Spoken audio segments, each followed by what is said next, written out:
Assalamualaikum warahmatullahi wabarakatuh.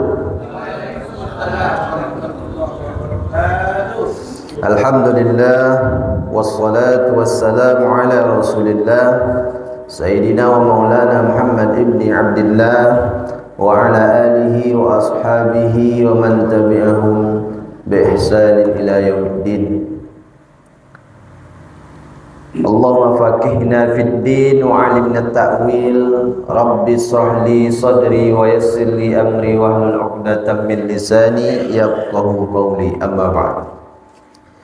Bapak pengurus masjid yang kami hormati, Bapak Imam Bilal, alim ulama, cerdik pandai, tokoh masyarakat, bapak-bapak, ibu-ibu, semua kita yang hadir pada subuh ini, insyaallah kita diridhoi dan dimuliakan oleh Allah Subhanahu wa taala. Amin. Bersyukur kepada Allah dengan ucapan alhamdulillahirabbil alamin, dan dengan perbuatan kita laksanakan apa yang Allah perintahkan, kita jauhi apa yang Allah larang. Kemudian bersolawat kepada baginda Nabi, Allahumma salli ala Sayyidina Muhammad wa ala ali Sayyidina Muhammad. Assalamu alayka ya Rasulullah.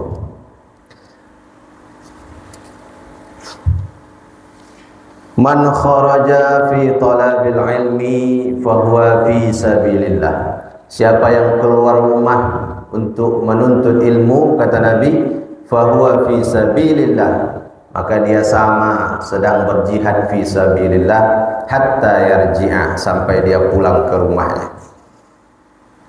Man shalla subha fi jama'atin. Siapa yang salat subuh berjamaah, faka'annama qama shallal laila kullah, sama seperti dia salat sepanjang malam.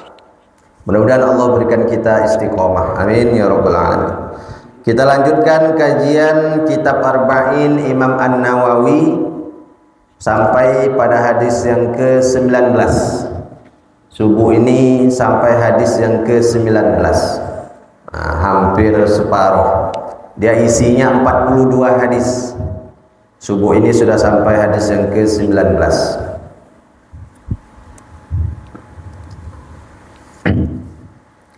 An Abi Abbas Abdullah ibn Abbas radhiyallahu anhuma, dari Abu Abbas, kunyahnya dia dipanggil dengan Abu Abbas, nama aslinya Abdullah bin Abbas. Jadi nama anaknya Abbas, nama ayahnya juga Abbas. Dia dipanggil Abu Abbas, Pak Abbas berbahasa kita. Nama dia Abdullah bin Abbas. Abdullah ayah anak dari Abbas. Radhiyallahu anhuma. Semoga Allah meridhoi mereka berdua. Siapa mereka berdua? Abdullah dan Abbas. Karena dua-duanya sahabat Nabi. Jadi yang meriwayatkan hadis pada subuh ini Abdullah bin Abbas radhiyallahu anhuma, anak dari paman Nabi. Abdullah bin Abbas bin Abdul Muthalib. Kalau Nabi Muhammad bin Abdullah bin Abdul Muthalib, satu kakek dengan Nabi. Berarti apa bahasa kita ya? Sepupu, anak paman Nabi, sepupunya. Lahir 3 tahun sebelum hijrah. Sebelum Nabi hijrah ke Madinah, 3 tahun sebelum Nabi hijrah ke Madinah lahir. Nabi di Madinah selama 10 tahun. Berarti ketika Nabi wafat, usianya masih 13 tahun. Masih muda sekali. Begitu dalam kitab Siyar A'lam An-Nubalah disebutkan. Usianya 13 tahun ketika Nabi wafat. Jadi jangan sangka sahabat-sahabat Nabi itu orangnya orang tua-tua semua, Pak. Banyak sahabat-sahabat Nabi itu masih muda ketika Nabi wafat. Ada Anas bin Malik, usianya 20 tahun ketika Nabi wafat. Yang sebaya ini lagi Abdullah bin Umar 20 tahun usianya. Abdullah bin Zubair 20 tahun. Abdullah bin Ammar bin As 20 tahun. Ada Usamah bin Zaid belum sampai 20 tahun. Jadi banyak yang masih muda-muda ketika Nabi wafat. Banyak itu sahabat-sahabat itu masih muda-muda, remaja. Termasuklah Abdullah bin Abbas ini. Beliau orangnya alim, cerdas, paling paham tentang tafsir Al-Quran. Ulamanya tafsir. Karena beliau pernah didoakan oleh Nabi, Allahumma faqihhu fid din. Ya Allah, jadikan dia faqih, paham dalam agama ini. Wa 'allimhu ta'wil, dan berikan dia ilmu, ajarkan dia tentang takwil, tafsir Al-Quran. Didoakan oleh Nabi. Itu pula doa yang selalu kita baca pada muqaddimah. Allahumma faqihna fid din wa 'allimna ta'wil. Itu doa Nabi untuk Abdullah bin Abbas. Dia orangnya gemar mencari ilmu. Suka dia mencari ilmu. Asal ada hadis sahabat Nabi yang tahu tentang satu hadis, datang dia ke rumahnya. Pernah suatu hari dia datang ke rumah salah satu sahabat yang senior untuk mendapatkan satu hadis. Jadi begitu dia datang ke rumah sahabat itu waktu siang, sahabat ini lagi tidur. Duduk dia di depan rumah, dibentangkan kainnya, duduk dia situ, ditunggu sampai sahabat ini bangun. Begitu bangun sahabat, terkejut sahabat. Masya Allah, kok tidak saya saja yang dipanggil ke rumah, kata sahabat tadi. Engkau kan sepupu Rasulullah. Beginilah orang menuntut ilmu, kata Abdullah bin Abbas. Beginilah seharusnya orang menuntut ilmu, tak apa-apa. Begitu, dia gemar mencari ilmu. Makanya dia termasuk salah satu dari 7 sahabat yang paling banyak meriwayatkan hadis. Walaupun usianya masih muda, dia termasuk salah satu dari 7 sahabat yang paling banyak meriwayatkan hadis. Yang pertama, sahabat yang paling banyak meriwayatkan hadis, Abu Hurairah, 5.374 hadis. Yang kedua, Abdullah bin Umar, 2.630 hadis. Yang ketiga, Anas bin Malik, 2.286 hadis. Yang keempat, Ummul Mukminin Aisyah, 2.210 hadis. Dan yang kelima, Abdullah bin Abbas. Berapa hadis yang diriwayatkannya?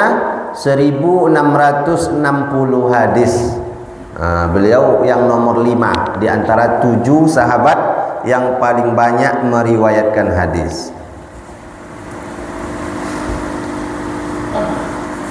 Abdullah bin Abbas ini saking dia cerdasnya, paham tentang tafsir Al-Quran, paham tentang fikih, dia menjadi tempat bertanyanya para khalifah. Mulai dari masa Abu Bakar, Umar, Utsman, Ali, sampai Muawiyah. Asal ada suatu masalah, ditanya Abdullah bin Abbas. Tempat bertanya. Kemudian dia juga pernah diutus oleh Ali pada masa Khalifah Ali bin Abi Thalib, diutus untuk berdebat dengan orang-orang Khawarij, orang-orang yang membenci Ali, keluar dari barisan.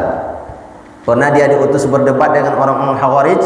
Setelah berdebat itu 6.000 orang taubat, kembali taubat setelah berdebat Abdullah bin Abbas dengan mereka. Sadar lagi mereka, saking hebatnya Abdullah bin Abbas. Pernah ikut berperang di Afrika, pembebasan Afrika, dan beliau wafat pada tahun 68 Hijriah dalam usia 71 tahun. Panjang juga usianya, 71 tahun. Itu sekilas tentang periwayat hadis Abdullah ibnu Abbas radhiyallahu anhuma. Qala kuntu khalfan Nabi sallallahu alaihi wasallam yauman. Ini kata dia. Pada suatu hari aku pernah duduk di belakang Nabi.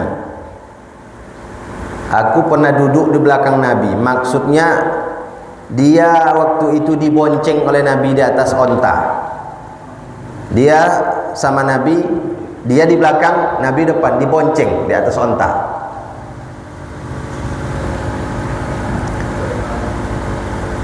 Faqala, kemudian Nabi bersabda, ini. Faqala li, kemudian Nabi bersabda kepadaku, ya gulam. Tengok teksnya, ya gulam. Ya gulam itu panggilan yang lembut untuk anak-anak. Untuk anak usia 2 tahun sampai 10 tahun. Panggilannya ya gulam, bukan ulam. Gulam, huruf ghain. Ghain, lam, mim. Ya gulam, wahai ananda. Itulah kalau bahasa kitanya. Wahai ananda, inni u'allimuka kalimatin. Salam. Aku akan mengajarkan kepadamu beberapa kalimat. Inni u'allimuka kalimatin. Sesungguhnya aku akan mengajarkan kepadamu beberapa kalimat.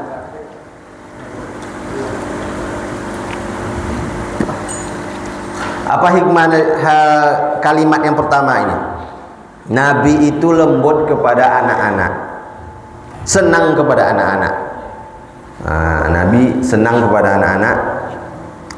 Nabi memberikan perhatian khusus kepada generasi muda, anak-anak muda, dengan memberikan pesan-pesan yang bermakna. Jadi penting anak muda. Mana anak muda kita nih?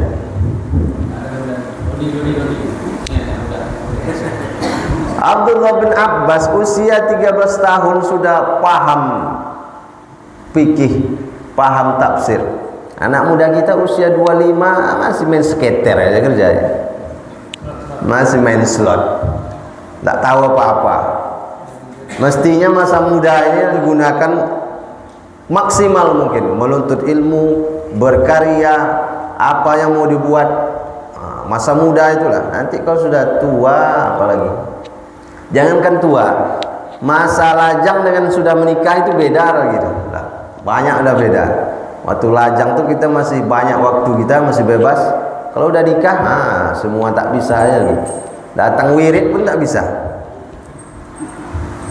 Alasan sudah nikah, apalagi sudah punya anak. Jadi gunakanlah masa muda ini dengan semaksimal mungkin, jangan asik main-main saja. Jadi Nabi itu dekat dengan semua kalangan, yang tua, yang muda, anak-anak. Nabi dekat dengan semua kalangan. Jadi kalimat yang diajarkan oleh Nabi kepada Ibnu Abbas inilah yang harus yang akan kita kaji, yang akan kita bahas pada subuh ini. Biar memudahkan kita memahaminya, kita bagi menjadi 3 bagian. Hadis ini kita bagi menjadi 3 bagian. Bagian yang pertama, kata Nabi, ihfazillaha yahfazka, ihfazillaha tajidhu tujahaka. Kalimat yang pertama, ihfazillaha, jagalah Allah, yahfazka, maka Allah akan menjagamu. Ihfazillaha, jagalah Allah, tajidhu tujahaka, niscaya engkau akan mendapatinya di hadapanmu. Apa makna ihfazillaha? Menjaga Allah, jagalah Allah. Apakah sama seperti kita ke ayah kita atau ibu kita, Bu, tolong jaga anak kami ini sebentar, Pak, tolong jaga rumah kami ya selama kami pulang kampung. Apakah sama maknanya dengan itu? Tentu tidak. Beda. Jagalah Allah, maksudnya jagalah hak-hak Allah, jagalah hukum-hukum Allah, jaga batasan-batasan yang dilarang oleh Allah, laksanakan apa yang Allah perintahkan. Jauhi larangan Allah, laksanakan perintah Allah. Itu yang dimaksud dengan ihfazillaha, jagalah Allah, jagalah agama Allah maksudnya. Apa saja bentuk menjaga hak Allah? menjalankan ibadah, sholat, puasa, zakat, baca Quran, sedekah, belajar menuntut ilmu.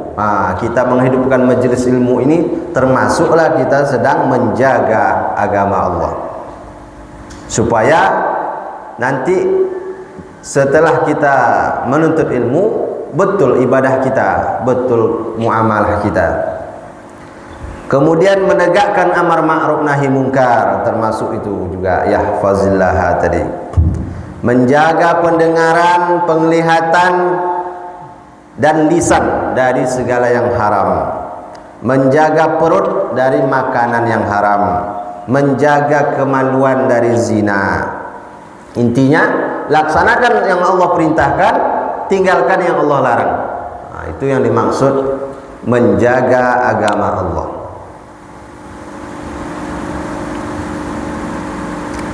Maka setelah kita menjaga agama Allah ini, menjaga hak-hak Allah, menjaga hukum-hukum Allah, Allah akan menjaga kita. Apa saja bentuk Allah menjaga kita? Apa bentuk penjagaan Allah kepada kita? Kita bagi dua. Yang pertama, Allah jaga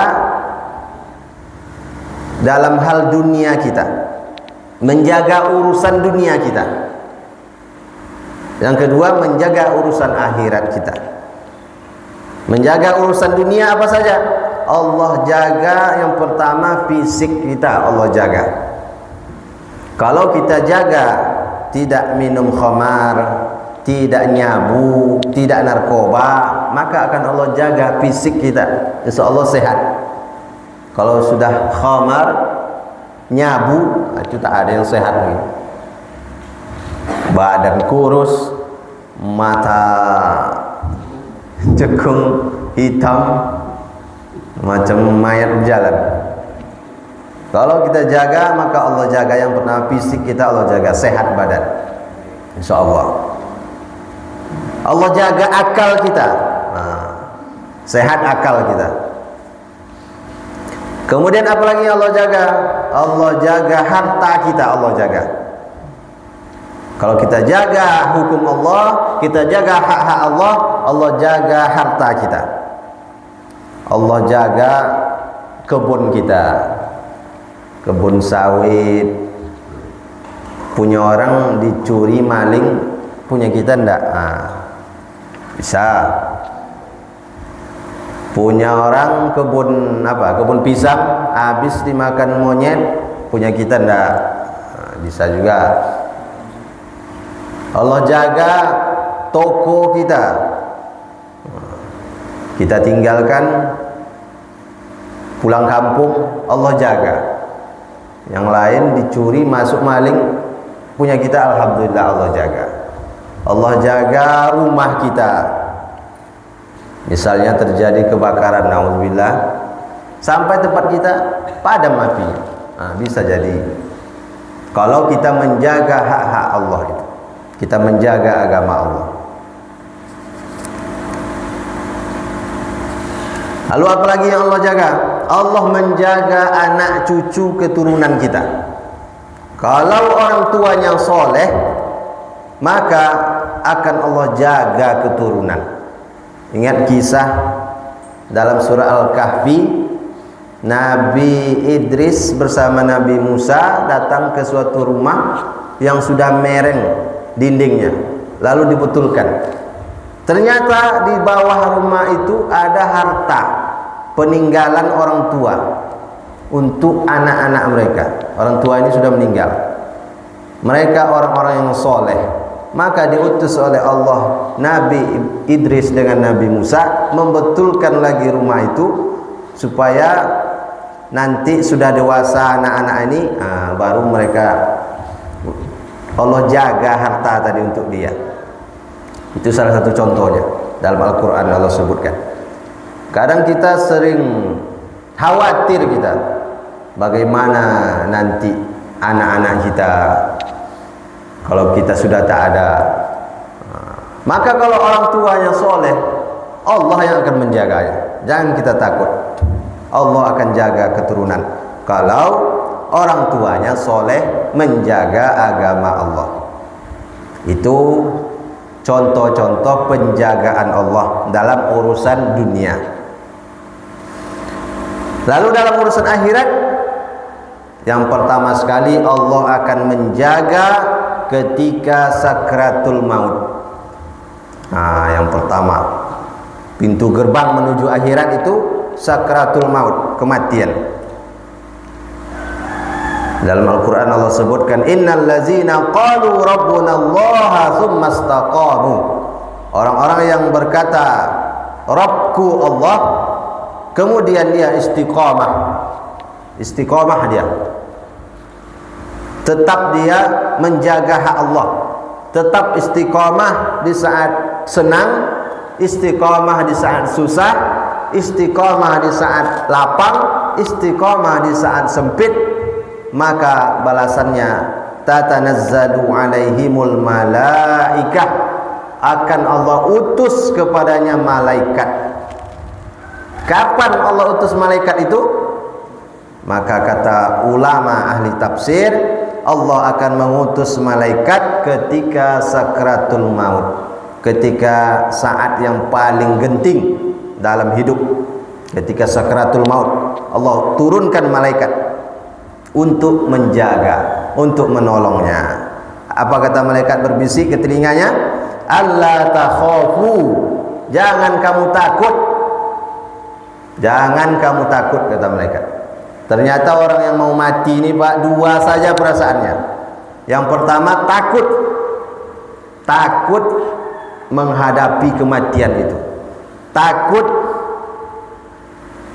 apa yang akan dihadapi di alam kubur, takut melihat alam barzakh, melihat hisab catatan amalnya. Maka datang malaikat berbisik, Allah takhafu, jangan kamu takut. Lalu yang kedua, wala tahzanu, wala tahzanu, jangan kamu sedih. Perasaan yang kedua sedih. Yang pertama takut, takut akan masa depan setelah kematian itu apa yang akan dihadapi. Yang kedua sedih meninggalkan masa lalu, sedih meninggalkan anak, istri, keluarga, sedih meninggalkan rumah yang mewah, yang besar, sedih meninggalkan mobil yang mahal, sedih. Maka datang malaikat berbisik, Allah takhafu, jangan kau takut, wala tahzanu, jangan kau bersedih. Maka hilanglah takut kita, hilanglah sedih kita. Lalu berbisik lagi yang ketiga malaikat, wa abshiru bil jannati allati kuntum tu'adun, berbahagialah engkau, kata malaikat, engkau akan masuk ke dalam surga yang Allah janjikan. Di saat itulah malaikat maut mencabut nyawanya. Takutnya hilang, sedihnya hilang, datang kabar gembira bahwa engkau akan masuk surga. Makanya banyak kita lihat orang-orang soleh meninggal dalam keadaan tersenyum. Itulah alasannya. Walaupun kematian itu sakit seperti kulit kambing, kambing yang dikuliti hidup-hidup, walaupun kematian itu sakit seperti tebasan pedang di tempat yang sama beratus kali, tapi hilang sakitnya karena kabar gembira tadi. Saking gembiranya tak terasa lagi sakitnya. Seperti kisah Zulaikha mengumpulkan wanita-wanita, disuruh lewat Nabi Yusuf. Itu masih di dunia. Saking gantengnya Nabi Yusuf lewat itu, tak tahu mereka tangannya terpotong, tak terasa lagi sakitnya ketika melihat Nabi Yusuf. Apalagi ketika kita melihat surga, diberikan gambaran surga oleh malaikat, maka tak terasa lagi sakitnya sakratul maut tadi. Itu hanya didapat oleh orang yang istiqamah menjaga agama Allah, istiqamah menjaga hak-hak Allah. Itu penjagaan Allah yang pertama kepada orang-orang yang menjaga agama Allah. Kalau sudah selamat sakratul mautnya, maka perjalanan stasiun berikutnya akan selamat. Alam barzah akan Allah selamatkan juga. Di padang mahsyar akan Allah tolong, sampailah ke surga. Dia gerbangnya itu yang penting. Makanya kita selalu meminta husnul khatimah. Allahumma khtim lana bi husnil khatimah. Maka akan Allah jaga urusan dunia kita, Allah jaga urusan akhirat kita. Allah akan memberikan pertolongan dan penjagaan. Innallaha ma'al ladzina taqaw wal ladzina hum muhsinun. Sesungguhnya Allah bersama orang-orang yang bertakwa dan orang-orang yang berbuat kebaikan. Hal yang sama dengan ini, dengan hadis ini juga ada dalam Al-Quran, dalam surat Muhammad ayat 7. Ya ayyuhallazina amanu in tansurullaha yansurkum. Sering kita dengar in tansurullaha yansurkum. Tolonglah, kalau kamu menolong Allah, maksudnya kalau kamu menolong agama Allah, maka Allah akan menolongmu. Sama ini, kalau kamu menjaga agama Allah, maka Allah akan menjagamu.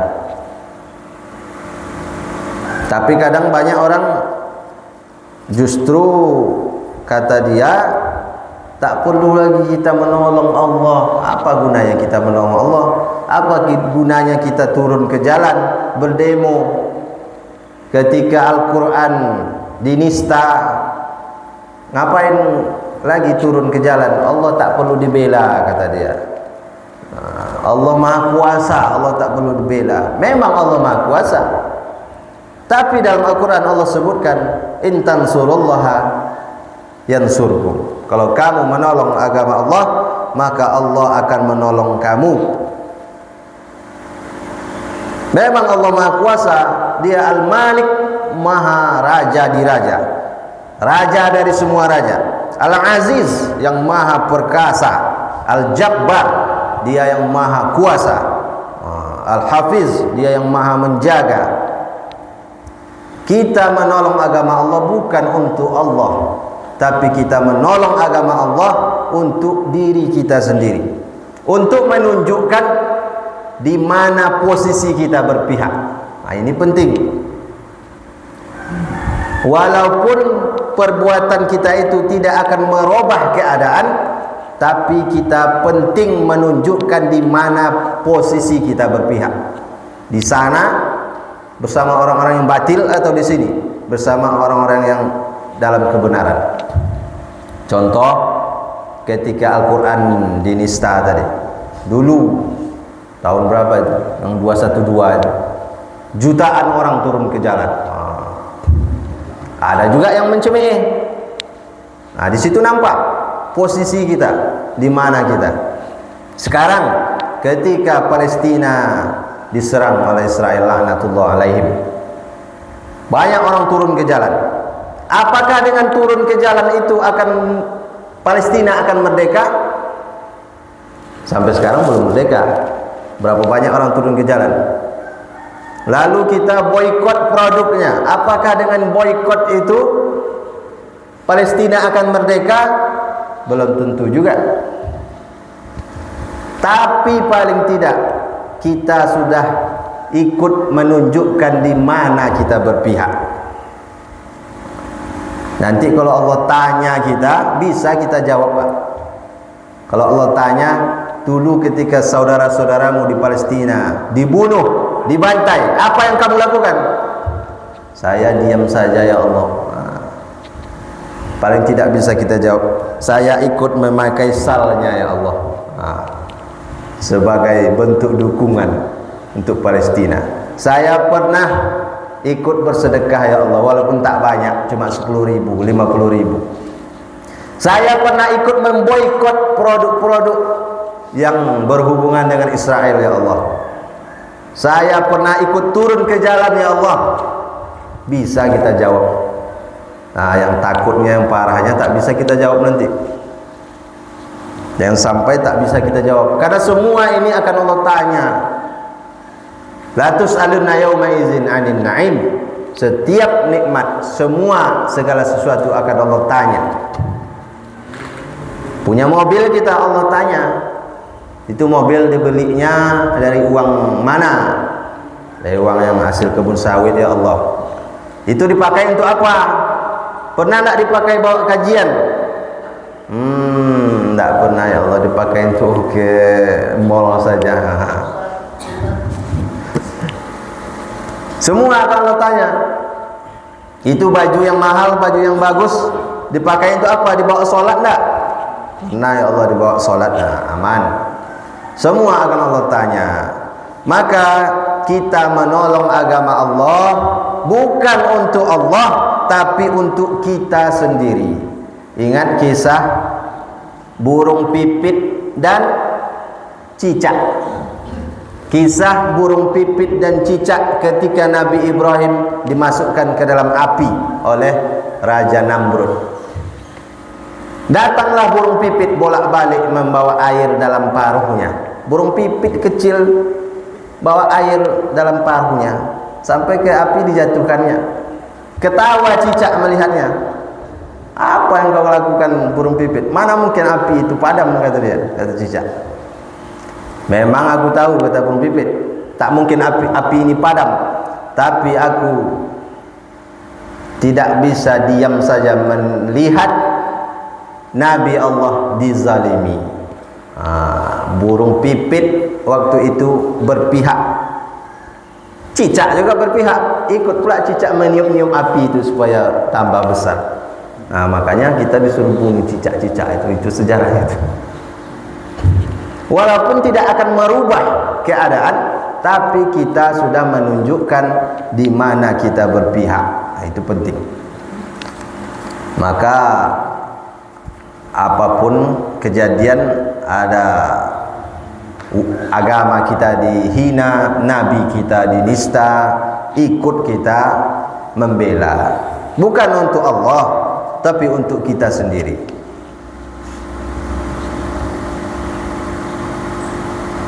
Itu makna bagian yang pertama. Ihfazillaha yahfazka.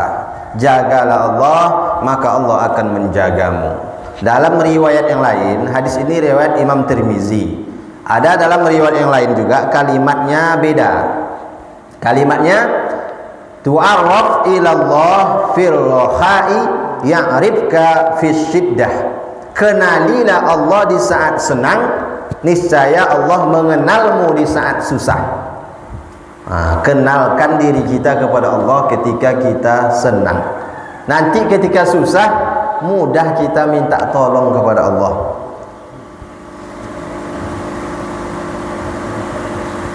Kalau kita ibarat kita lewat ke Panam, lewat Jalan Garuda Sakti, tiba di pinggir jalan ada orang yang mau numpang. Kita naik motor lah, Pak numpang, mau kita berhenti ngajaknya? Berpikir gitu loh, apalagi kalau udah malam, tambah digas aja ke modal, tak ada mau kita berhenti. Siapa lah orangnya, tak kenal kita. Tapi kalau nampak nanti, mana ketua kita, nampak Pak Selasun di pinggir jalan duduk-duduk, itu otomatis berhenti kita. Apa Pak Selasun di sini? Bocor katanya, atau habis minyaknya, kita belikan minyak, kita bantu karena kita kenal. Tapi kalau tak kenal, mana mau orang bantu? Tiba-tiba datang orang ke rumah minjam duit, datang ke rumah Pak Tono, Pak pinjam duit dulu. Kalau 10.000 pasti dikasih Pak Tono, enggak usah pinjam, ambil aja lah, pinjam duit 1 juta Pak. Siapa lah orang ini tiba-tiba datang menam duit 1 juta, pasti enggak dikasih sama Pak Tono. Dikasih Pak? Mana? Kalau 100.000 dikasih lah ya. Begitu kita ketika senang, kita jarang ke masjid, jarang ibadah. Begitu sakit, begitu susah, barulah ya Allah tolonglah hambamu ini ya Allah. Kata malaikat, Pak Jago waktu senang, waktu sehat tak mau datang ke masjid, tak mau sholat. Begitu sakit baru. Tapi Allah Maha Sayang. Dulu sifat Ar-Rahman Ar-Rahimnya Allah itu daripada sifat azab.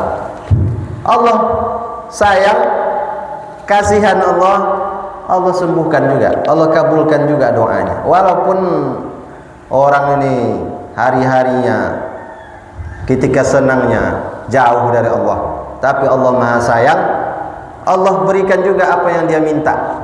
Tapi setelah itu lupa lagi. Setelah sehat tak pernah juga lagi datang ke masjid. Itulah penyakit.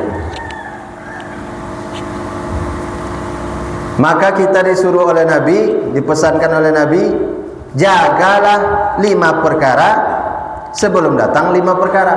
Manfaatkan 5 perkara sebelum datang 5 perkara.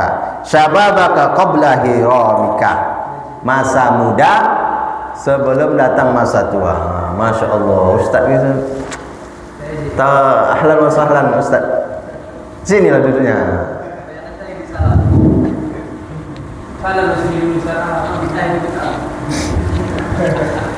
Manfaatkan 5 perkara sebelum datang 5 perkara. Syababaka qabla hiramika. Masa muda sebelum datang masa tua. Wa sihhataka qabla saqamika. Sehat sebelum datang sakit. Wa ghina'aka qabla faqrika. Kaya sebelum miskin. Wa faraghaka qabla syughlika. Lapang sebelum datang sempit. Wa hayataka qabla mautika. Hidup sebelum mati.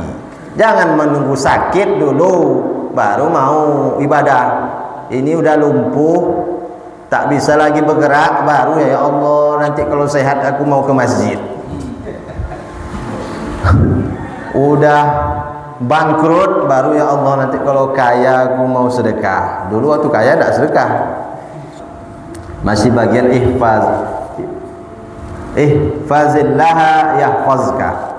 Jagalah Allah maka Allah akan menjagamu. Masuk bagian kedua. Yang bagian keduanya, iza sa'alta fas'alillah. Kalau engkau meminta, mintalah kepada Allah. Wa iza sta'anta fasta'in billah. Kalau engkau minta tolong, minta tolonglah kepada Allah. Ini kelanjutan dari kalimat yang pertama tadi. Ketika kita sudah menjaga hak-hak Allah tadi, di waktu lapang, di waktu senang kita jaga hak-hak Allah, kemudian datang kesusahan, datang kesulitan, maka kita minta tolong hanya kepada Allah saja. Iyyaka na'budu wa iyyaka nasta'in. Hanya kepada Engkau kami menyembah, hanya kepada Engkau kami minta tolong. Tapi sekarang banyak iyyaka na'budu wa iyyadukun nasta'in. Kepada dukun kami minta tolong. Menyembah kepada Allah, minta tolong kepada dukun. Hanya kepada Allah saja kita meminta. Jangan meminta kepada makhluk, karena makhluk itu lemah. Jangan minta pada manusia, karena kita akan kecewa berharap kepada manusia. Jangan minta sama jin, karena jin banyak yang pendusta. Sedangkan manusia saja nampak orangnya, tak bisa kita pegang cakapnya, apalagi jin tak nampak. Apalagi jin tak bisa juga kita pegang cakapnya. Maka minta hanya kepada Allah saja. Ya Allah, nampaklah mau nikah, nampak perempuan yang disuka. Jangan minta sama jin. Kadang cinta ditolak, dukun bertindak. Tapi minta kepada Allah. Baca doanya, ini doanya nih. Allahumma layyin li qalbahu. Ya Allah, lembutkanlah hatinya. Lain tali Daud al-hadid, sebagaimana engkau melembutkan besi untuk Nabi Daud. Wah, besi yang besar, yang keras itu bisa lembut untuk Nabi Daud. Begitulah engkau lembutkan hatinya untukku ya Allah. Ini doa untuk yang masih jomblo, yang belum nikah. Ada yang masih jomblo? Cuma doanya cuma untuk yang jomblo, yang belum nikah. Yang sudah jangan lagi dipakai. Sebagaimana kerasnya besi itu bisa lembut, maka lembutkan juga hatinya ya Allah. Itu doanya. Ya, untuk siapa ini? Untuk ketua. Ya Allah, datangkanlah angin yang lembut ke dalam hatinya. Kalau nggak datang, kalau tak bisa juga datangkan angin puting beliung sekalian. Jangan berdoa. Minta kepada Allah ya ketua. Jangan minta kepada manusia. Jangan berharap ke Ustaz Ite, tapi minta kepada Allah. Tapi sesuai, hendaknya sesuai, apa yang kita minta itu sesuai. Maka jangan lagi percaya jimat-jimat, tangkal-tangkal, dukun, keris pusaka. Ada di sini yang masih percaya jimat-jimat. Jangan kita udah ngaji, tapi jimat-jimat, tangkal-tangkal masih percaya juga. Musyrik juga. Buang. Tak ada itu. Cincin ya, cincin. Batu. Ini batu ini, Pak, mantap nih, ada isinya nih. Kalau digigit ular batu ini kita nggak apa-apa. Batunya yang digigit ular, bukan kitanya. Kalau duduk di rumah makan nggak bayar. Duduk aja nggak makan. Tak ada itu semua. Buang, syirik. Jangan meminta kepada selain Allah, minta hanya kepada Allah lewat doa, minta lewat doa. Kalau sakit, panggil Ustaz Ite, ruqyah syariah. Jangan minta ke dukun doa berobatnya. Ruqyah syariah dengan doa-doa, dengan ayat-ayat Al-Quran kita minta. Ruqyah boleh, syariah yang tidak melanggar. Ada juga kadang ruqyah nih berkedok ruqyah tapi pakai jin juga. Hati-hati. Jin sama jin. Lari jin yang tadi, tinggal jin bapak ini yang ngobatin ini, sama aja.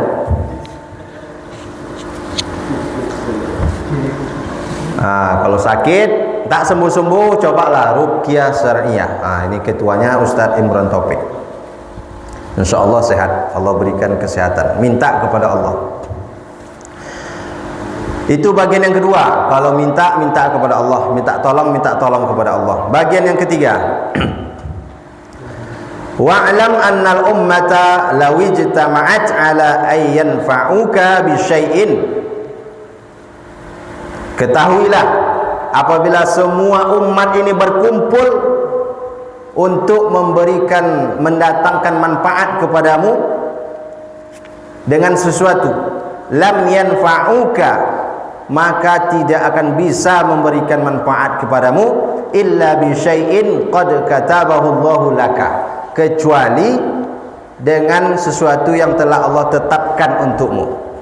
Berkumpul semua orang ingin menolong kita, ingin membantu kita, memberikan manfaat untuk kita, tidak akan bisa kata Allah kecuali atas izin Allah, memang sudah ditetapkan untukmu.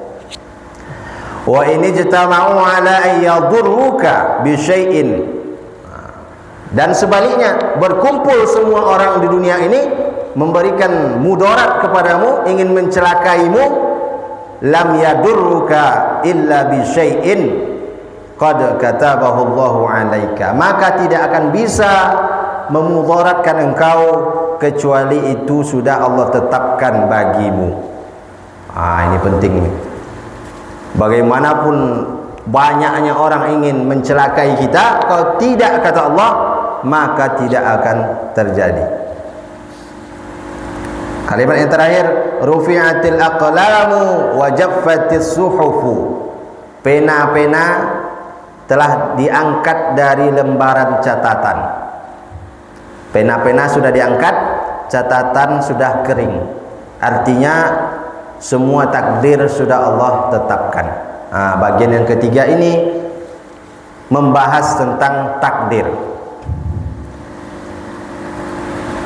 Maka meskipun semua orang berkumpul ingin menolongmu, ingin memberikanmu manfaat, tidak akan bisa terjadi dan ingin memberikan mudarat kepadamu juga tidak akan bisa terjadi kecuali atas izin Allah. Maka kalau keyakinan ini tertanam kuat dalam hati kita, maka tak akan ada lagi takutnya kita.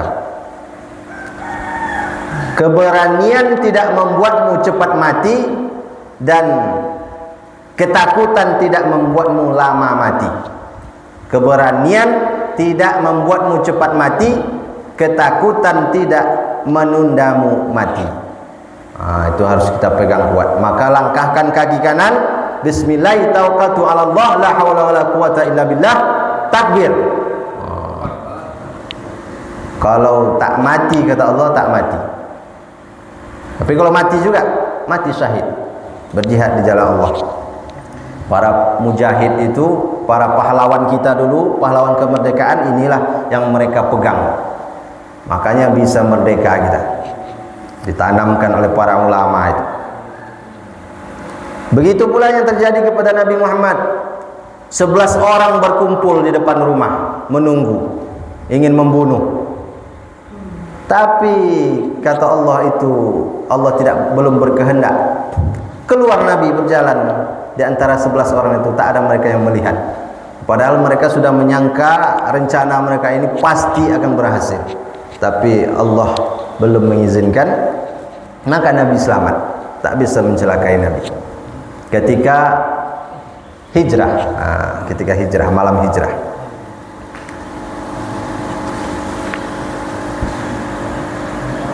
Maka tidak ada yang bisa memberi manfaat dan mendatangkan mudarat kecuali izin Allah. Bahkan Nabi pun tak bisa.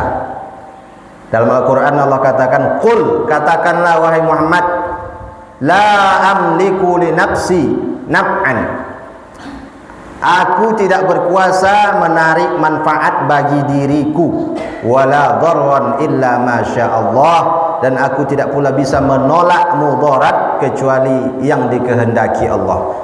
Nabi pun tak bisa kecuali atas izin Allah, apalagi orang biasa yang mengaku wali lah, yang mengaku malaikat, yang bisa menelpon malaikat lah. Kalau ini sudah mantap kita, keyakinan kita tentang ini, tak mudah kita ikut aliran-aliran sesat itu, Pak. Yang bisa menelpon malaikat, yang menyuruh-nyuruh malaikat Jibril, malaikat Israel. Itu yang bisa, yang masih ikut itu orang-orang bodoh yang tak tahu, tak pernah ngaji. Mana bisa gitu. Dalam ayat kursi kan Allah sudah sebutkan, Allahu la ilaha illa huwal hayyul qayyum la ta'khudhuhu sinatun wa la naum lahu ma fis samawati wa ma fil ard man dzallazi yasfa'u 'indahu illa bi izni. Tidak ada yang bisa memberikan syafaat kecuali atas izin Allah. Tapi jangan salah pakai juga ini nanti. Kalau tidak mati kata Allah, maka tidak mati. Tak ada lagi hati-hatinya. Pergi naik Honda tak ada lagi pakai helm. Apa tak pakai helm, Pak? Kalau tidak mati kata Allah, tak mati. Nanti waktu panen sawit tegak pula di bawah orang narik pelepah itu. Awas Pak, awas. Kalau tidak mati kata Allah, tak akan mati. Begitu jatuh pelepah memang tak mati, telinga hilang satu, setengah mati. Tetap juga ada usaha, tetap ada usaha kita. Itulah bedanya kita dengan Jabbariyah. Jabbariyah dia meyakini kita ini tak punya kuasa, semuanya takdir. Ini bahaya. Bahkan sampai berbuat dosa pun takdir, berzina pun ini takdir Allah, kata dia. Aku sebenarnya tak mau berzina, tapi Allah sudah mentakdirkan aku untuk berzina. Mabuk pun gitu, ini takdir Allah. Jabbariyah namanya, kelompok Jabbariyah. Manusia tak punya kuasa apa-apa, kata dia. Semua Allah yang memperjalankan. Sudah ada sejak zaman Umar. Ada orang mabuk, ketika ditangkap ditanya, kenapa engkau mabuk? Allah yang mentakdirkan. Ditambah hukuman sama Umar. Orang yang mabuk itu dicambuk 40 kali karena dia berbicara takdir tanpa ilmu, ditambah hukumannya. Tetap ada usaha. Nah, satu lagi yang berlawanan dengan Jabariyah ini, Qadariyah. Dia meyakini tak ada takdir. Kebalikannya, semua tergantung manusia. Semua tergantung usaha kita, tak ada takdir. Jadi rukun imannya cuma 5, tak ada yang keenam. Beriman kepada takdir baik, takdir buruk, tak ada. Nah, kelompok Qadariyah, cikal bakal Mu'tazilah. Nah, maka bagian yang ketiga ini membahas tentang takdir, mengajarkan kita tentang takdir. Tetap ada usaha, berdoa, baru tawakal kepada Allah. Nah, makanya kita diajarkan doa-doa oleh Nabi. Bismillahirrahmanirrahim, la yadhurru ma asmihi say'un fil ardi wala fis sama'i wa huwas samiul alim. Tidak ada dengan nama Allah, tidak ada yang bisa memudaratkan.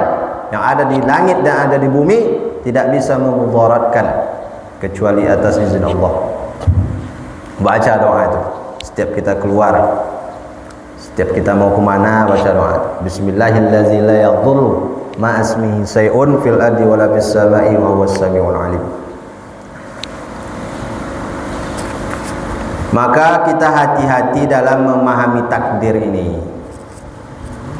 Jadi di antara Jabariyah, Qadariyah, maka untuk meluruskan yang dua ini datanglah Imam Abul Hasan Asy'ari membawa meluruskan akidah ini, akidah Ahlus Sunnah wal Jamaah.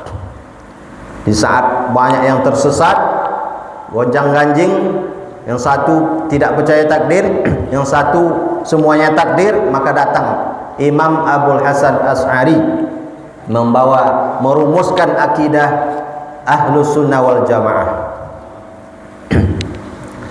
Ada pula Syekh Muhammad Said Ramadan Al-Buti dari Suriah, ulama besar Suriah.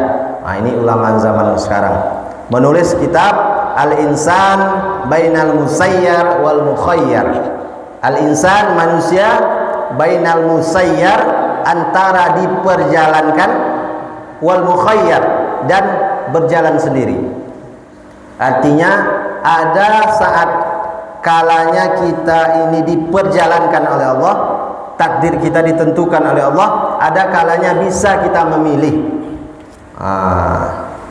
Ada kalanya kita tidak bisa memilih, ada kalanya bisa memilih. Nah, contoh sederhana inilah. Air ini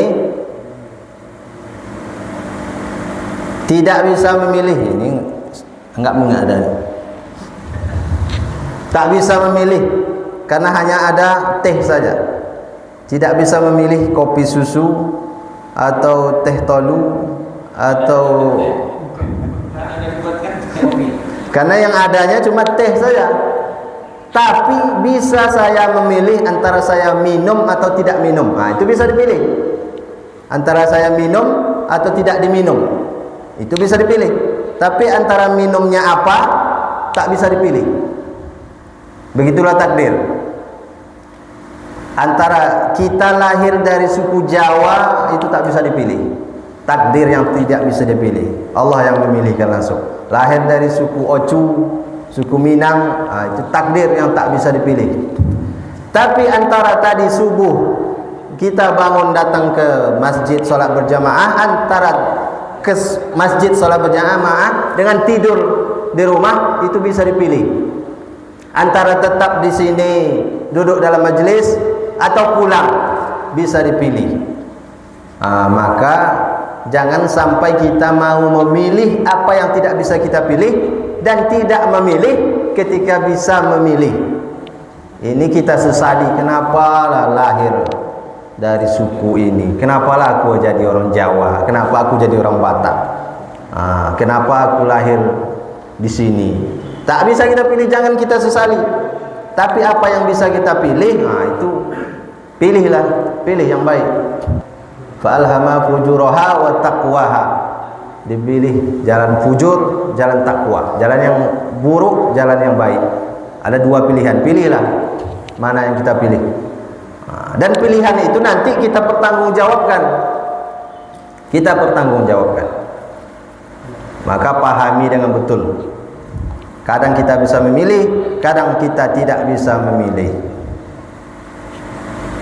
Pergi anak gadis kita kuliah, ke Pekanbaru. Belum selesai kuliah pulang, ternyata sudah hamil pula. Kata dia, ini takdir ya. Kok bisa kayak gini, kata ayahnya. Takdir ini. Oh iya pula, kemarin sudah belajar tentang takdir. Sabarlah, sabar. Dulu dia itu punya pilihan antara keluar pacaran dengan di kos, belajar di kos. Bisa dia memilih antara pacaran atau belajar, bisa dia memilih. Antara pergi keluar dengan diam saja di rumah, bisa dipilih. Tapi dia waktu itu memilih pergi keluar, memilih pacaran. Maka itu bukan takdir. Nah, itu karena pilihan dia memang begitu. Maka ketika kita bisa memilih, pilih yang baik. Tidak bisa, tidak boleh kita katakan kalau kita sudah dikasih pilihan, lalu kita katakan ini takdir Allah. Begitu datang yang buruk, ini takdir Allah. Tak bisa. Macam ini tadi, saya tidak memilih meminum ini. Rupanya nanti keluar haus, tak ada lagi minuman. Ya Allah, kenapa tak ada lagi minuman? Tadi sudah dipilih. Berikan pilihan minum atau tidak minum. Tak mau milih minum. Sekarang menyalahkan Allah lagi. 2 kali kena. Begitu dalam memahami takdir. Paham tak nih kita? Paham kan?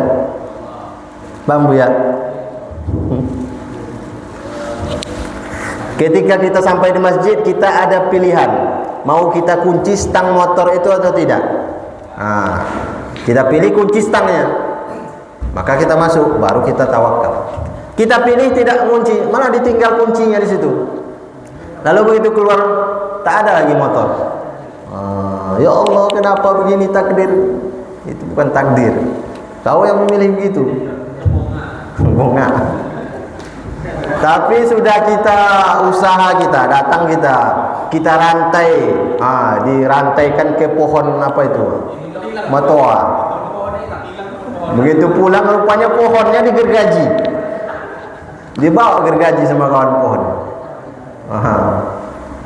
Itu baru takdir. Kita sudah berusaha semaksimal mungkin, terjadi juga yang buruk, maka itulah takdir. Maka kalau kita kuat keyakinan kita, betul pemahaman kita tentang takdir ini, kita akan menjadi orang yang tidak mudah putus asa. Inilah jawaban pertanyaan Mas Darul ada kemarin itu. Bagaimana supaya kita sabar dan tawaduk? Inilah jawabannya. Kalau kita memahami takdir ini dengan betul, maka ketika terjadi kesusahan, terjadi musibah, kita bisa sabar karena inilah takdir Allah. Setelah kita berusaha. Tapi kalau kita berhasil usaha kita tidak akan sombong karena kita tahu ini adalah pertolongan Allah. Kalau orang imannya, akidahnya bagus tentang takdir ini, tidak akan membuat orang jadi sombong, tidak akan membuat orang jadi mudah putus asa. Bisa kita sabar dan tawaduk, itulah dia kuncinya. Kita paham betul tentang takdir ini. Kalau kita sudah berusaha maksimal tidak berhasil, inilah takdir. Sabar kita menerima. Kita berusaha maksimal berhasil, kita tidak sombong karena inilah pertolongan Allah. Itulah kaji kita subuh ini.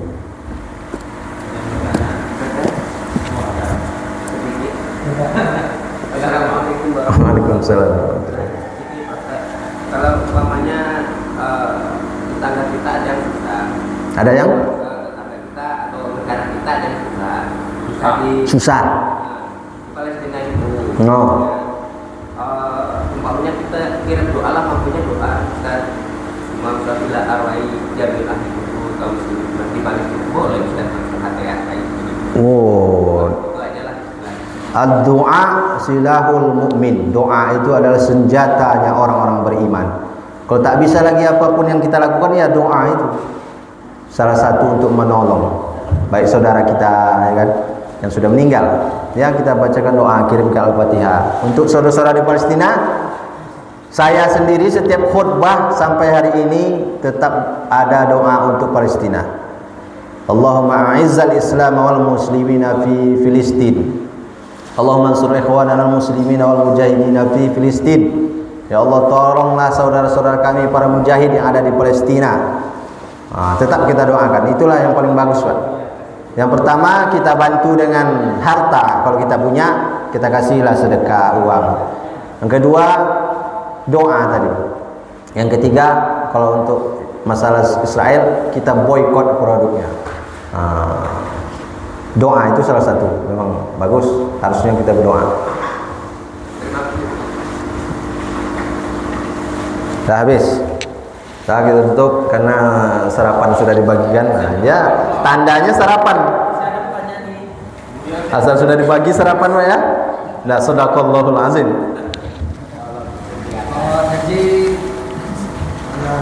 Baik, mudah-mudahan kita tetap diberikan oleh Allah istiqomah dalam iman, dalam amal soleh, dalam semangat untuk menuntut ilmu, hadir di majelis ilmu. Sabtu depan di Masjid Istiqomah kilometer 18 bersama Ustadz Abdul Hadi, Kiai Ustadz Abdul Hadi. Itu dia orangnya. Itu beliau sungguh tawaduk sekali, mau duduk di situ ya kan. Itu contoh-contoh tawaduk. Karena terlambat. Nah, kita datang. Kajiannya tafsir atau tadabbur ayat-ayat pendek, ayat-ayat yang biasa kita baca sehari-hari. Nanti dijelaskan apa maknanya. Mudah-mudahan semuanya ini bermanfaat. Kita akhiri dengan doa kafaratul majlis. Subhanakallahumma wa bihamdika asyhadu an la ilaha illa anta astaghfiruka wa atubu ilaik.